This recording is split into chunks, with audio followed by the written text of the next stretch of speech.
Unboxing time!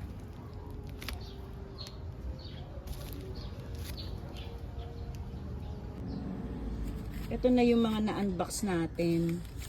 Ayan, pinagsama-sama ko lang dito. Uprooted kasi sila, ayan o. Ayan. Ito, mga ano to, from Thailand na aglonema. Galing po ito ng Bohol kasi nandoon yung hub. Doon ako nag-order. Meron tayong supplier doon for 4 years na. Yan, kumbaga suking-suking na tayo.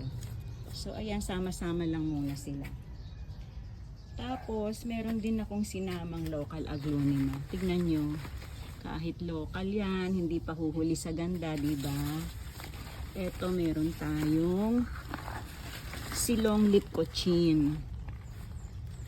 Yan. Ito naman si red boxer. Yung mga multiple stem sila. Tingnan nyo po kung gaano kakapal. Tingnan nyo rin kung gaano kakapal yung ugat. O diba? Ang linis ng pagkakawagwag nila ng lupa. Bago nila yan ipaship, ini-air dry pa muna yan para hindi mabulok. Yan. Meron pa akong isang gustong-gusto ditong aglonema eh. Ito, ano, as in, bihira lang kasing magkaroon. Tingnan nyo. Pakita ko na rin.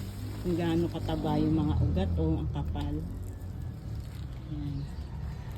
Alam mo, nagugustuhan ko to kasi maganda to sa loob ng bahay. Nasubukan ko, na-try ko na to, napakabait sa loob ng bahay. Alam mo yun, kasi yung iba, pagka mga after 2 months, may mga yellowing na yung mga leaves nila. Kasi syempre talaga naman, kahit indoor plants yan, nangangailangan pa rin yan ng sunlight, diba? Pero ito, nagtatagal sa loob.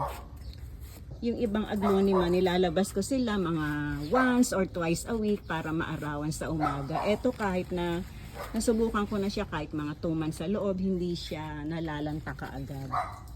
Matibay siya. Tapos meron ditong isang Diefenbachia. Yan, ang ganda, diba? Ang nagustuhan ko naman dito, hindi siya gaanong katangkaran. Ayoko kasi matangkad na matangkad yung mga leggy, ganun. Tapos very lush yung dahon niya, oh. Maganda rin to sa loob. So, ayan muna. Mamaya-maya magre-repat tayo. Magandang umaga po pala sa lahat. Ito po ang The Late Bloomer. Happy planting! Nag-iingay na yung aso. Nagpapalabas na ng bahay. Ito, marami to. More than, ano to, mga 12 to 15. Pinagsama-sama ko lang dyan. Thank you!